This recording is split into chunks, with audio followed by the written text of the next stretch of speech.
আর্টের কাজটা করতে ভালো লাগলেও বর্তমান সময়ে আর্টের কাজ করার মতো সময় হয়ে ওঠে না। বর্তমানে যেটুকু সময় পাওয়া যায় সকাল সন্ধ্যা কাজ করব, সেই জন্য একটা রিং লাইট আর একটা টেবিল রেডি করে রাখলাম। বর্তমান সময়ে প্রত্যেক দিন আমার বাড়ি থেকে 8টা থেকে 9টার মধ্যে কাজে বেরোতে লাগে, না হলে তো পরের দিন সমস্যাই হয়ে দাঁড়ায়। তার মাঝেও একটু সময় বের করে আর্ট করার চেষ্টা করছি। বলতে আর্ট এটা কোনো কমিশন ওয়ার্ক না, বর্তমান প্র্যাকটিস করার জন্য এই কাজটা করতেছি। কোনো কাজের মধ্যেও প্র্যাকটিস ছাড়া সম্ভব না।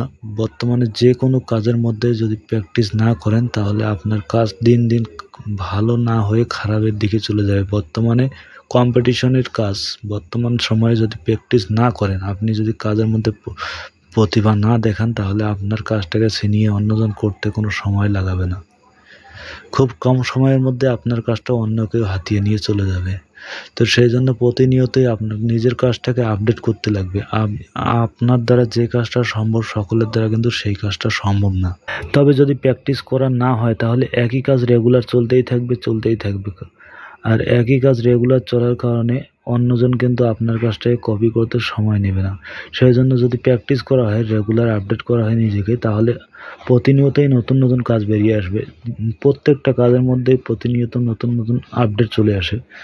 তো আপনি নিজেকেই যদি আপডেট করতে পারেন তাহলে কাজটা আপডেট হয়ে যাচ্ছে, আর কাজটা আপডেট হয়ে গেলে আপনার কাজটাকে কপি করার মতো কেউ থাকবে না। বর্তমান মার্কেটে কপি করার মতো লোকের অভাব নেই। বর্তমান সময়ে কার কাজ কে নিতে পারে সেটা নিয়েই ব্যস্ত হয়ে থাকে সকলে। একসাথে 3-4টা কাজ না চালালে আমিও হয়তো এতদিনে কেরালা বা ভুটানে কোথাও গিয়ে বিদেশে কাজ করতাম।